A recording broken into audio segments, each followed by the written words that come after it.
sa draw number 3082 ngayong araw po ng Sabado, June 1, 2024. Good luck Castillo players, and now let's play small town lottery, Muntinlupa City, the 4 p.m. draw.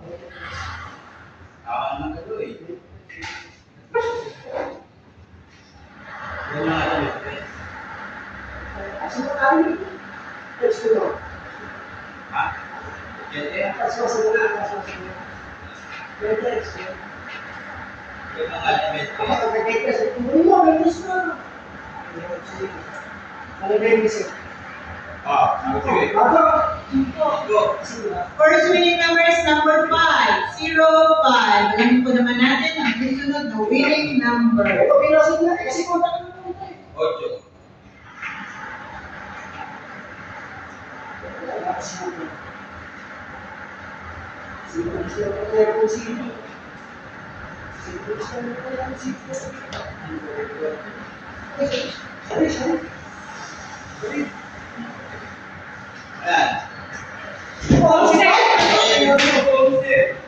8. Second winning number is number 11. The winning combinations for today's 4 p.m. draw, June 1, 2024, 5 and 11.